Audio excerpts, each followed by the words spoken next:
நம்ம செடி வச்சுருக்க தொட்டில் எல்லாமே களைச்செடி வந்திருக்கும் தெரியுமா? அந்த களைச்செடி என்ன செய்யுங்க, நீங்கள் வேஸ்ட்டாக சும்மா பிடுங்கி தூர போடாதீங்க. அதை இப்போ என்ன செய்யுங்க, ஒரு பாட்டிலில் இப்படி எடுத்து இதுக்குள்ளே போட்டு வச்சுருங்க. குட்டி குட்டியாக கட் பண்ணி என்ன செஞ்சுருங்க, உள்ளே போட்டுருங்க. உள்ளே போட்டுட்டு எனக்கு இந்த பாருங்கள், இந்த செடி வந்து நிறைய வந்துருச்சு. இந்த மாதிரி இந்த ஒன்று தான் வச்சேன் பார்த்துக்கோங்க, இவ்வளோதான் வந்துருச்சு. அதாவது வேகமாக வளர்ச்சி உள்ள இந்த செடியை எடுத்து நம்ம என்ன செஞ்சிடலாம், நம்ம இயற்கை உரம் தயாரிக்கிறதுக்கு போட்டுடலாம். அதில் 2 இதை எடுத்து என்ன செஞ்சுருக்கேன், அப்படியே கட் பண்ணி எடுத்து வச்சுருக்கேன். இதை கட் பண்ணதை என்ன செஞ்சுருக்கேன், அதையும் இந்த பாட்டிலுக்குள்ளக்க போட்டு வச்சுட்டேன். போட்டு வச்சுட்டு என்ன செஞ்சோம், அது எவ்வளோக்கு போடுறோமோ அந்தளவுக்கு என்ன செஞ்சோம்னா நாட்டு சர்க்கரையை உள்ளே போட்டுறணும். இந்த பாருங்கள், நாட்டு சர்க்கரை எடுத்து வச்சுருக்கேன் பாருங்கள்.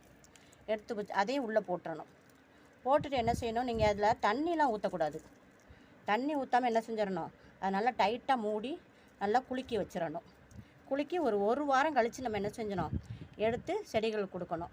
1 வாரம் கழித்து நம்ம திறந்து பார்ப்போம். இங்கே பாருங்கள் வியூவர்ஸ், 1 வாரம் வச்சுருந்தோம்ல, நம்ம இந்த இலை தலையெல்லாம் போட்டு மண்டவளத்தை போட்டு வச்சுருந்தோம்ல நாட்டு சர்க்கரையை, 1 வாரம் கழிச்சு இங்கே பாருங்கள், பாட்டில் நிறையா போட்டுருந்தோம்ல, எப்படி மக்கிச்சுன்னு பாருங்கள்.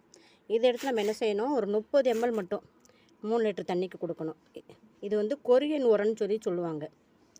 அந்த கொரியன் சைடில் இப்படி தான் கொடுப்பாங்களாம். வேகமாக வளரக்கூடிய செடிகள்லேருந்து அதை இப்படி நல்லா மக்க வச்சு நாட்டு சர்க்கரையை போட்டு இதை எடுத்து என்ன செய்வாங்கன்னா செடி கொடுப்பாங்க. செடிக்கு வந்து நல்லா அபார வளர்ச்சி இருக்குமா. நம்மளும் அதையே ஃபாலோ பண்ணுவோம். நம்ம செடி வந்து இயற்கை முறையில் வளர்க்கணும். அதை நம்ம எப்படிலாம் போட்டால் நம்ம செடி நல்லா வளருமோன்னு பார்த்துக்கிட்டு என்ன செஞ்சிடணும், இதை நம்ம செடிகளுக்கு கொடுத்துடணும்.